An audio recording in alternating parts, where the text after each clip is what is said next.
Here with Ken Berger out of Virginia Beach, Virginia, by way of the Marine Corps, state of New Jersey. You've pretty much been around the world, but call Virginia your home. Right now you're here in London. Got to do a little bit of microphone work. First of all, Ken, how many Olympic Games is this for you? Jason, this is my 5th Olympic Games. Having a lot of fun here, and it's great to see a fellow Virginian from Pocosa, Virginia. Bull Island. I know you're a Bull Islander. Great to see you, Jason. Well, as far as the Olympic presence here, we've got the English announcer from right here. You've been kind of serving a dual role. You've been announcing the commentary on the mat, but you've also been on these overhead screens here, giving the fans a little bit of a rules clinic, because Great Britain, not a wrestling country per se, but it's the fans here have kind of really taken to your explanations. What went into the decision, and how did you end up being the rules guy here for the fans? Well, first of all, I want to commend John Taylor, who's the British announcer here, who's doing all the introductions, the medals, the awards.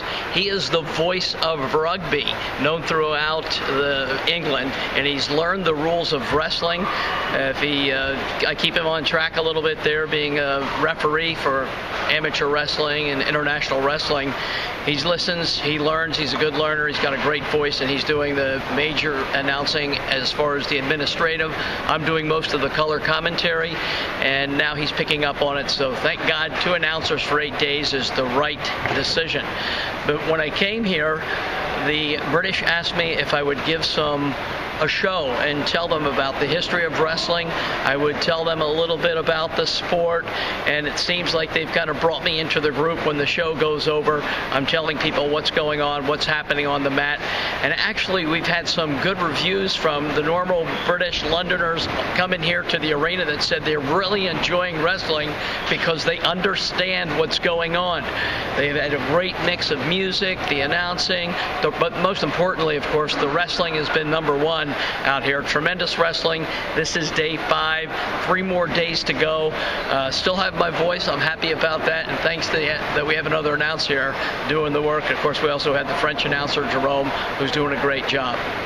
In terms of the wrestling, and as it comes to announcing, the higher level that you get to see, obviously you've done high school tournaments and college tournaments for years. There's something special about calling a match at the Olympic Games. Tell us about that a little bit. Well, it's pretty exciting because, let's face it, the Olympic Games are the pinnacle of any athlete who is an announcer, and of course they're the same. You and I know that Ed Aliverti, for a number of years, I believe he may have announced at 5 Olympic Games, was the voice of amateur wrestling throughout the world. Of course, my hat's always off to Ed because he is the man who brought the announcing aspect to our great sport of wrestling. I remember when I was in college wrestling at the Naval Academy, my very first NCAA championships back in 1973. I can remember when he went, "Ken Berger from Navy is in trouble on mat 4." And Ed taught me a lot. He was my mentor, a great guy, and very important things that Ed always told me was make sure that you are true to the sport of wrestling, because wrestling is a sport of the heart. So make sure that when you're announcing for the athlete, and make sure that you keep it pure and do the best you can, but be true to yourself and be true to the great sport of wrestling. So I've always followed Ed's advice when it comes to announcing. You ever want to channel him just for a moment when there's a fall out there and go, fall? I know you got your own style. You ever just want to throw that out there? Oh, you mean like red, white, and blue? There's a pin on mat 2. Yeah, something like that. Well, I think at the Olympic Games we can't go red, white, and blue, pin on mat 2. It's a little different than when you and I are announcing at the Virginia Duels, when we can have some fun and, we've got a party going on mat C, but we can't. So he can turn it off and on. You can just flip that switch. Sure. Camera, microphone's on. It's Burger mode. You got it. Exactly, Jason.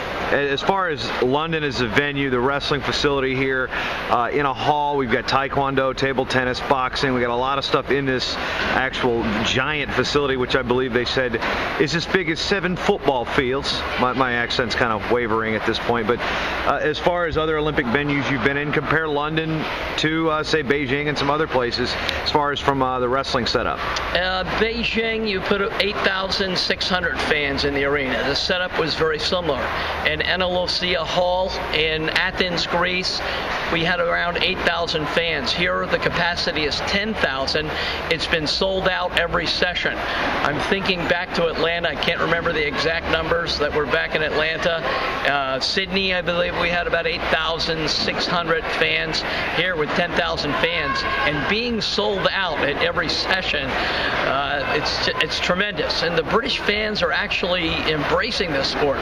The little show they put on before the action takes place has been really great because they go to the basics and they bring the fan and they involve it into the sport. The British are just great. London 2012 has done a great job putting this event on for wrestling, and I know right now the wrestling community are very appreciative of the great effort that the Brits have put forward to showcase our sport of Greco-Roman wrestling, women's freestyle wrestling, and men's freestyle wrestling, and they've all been terrific.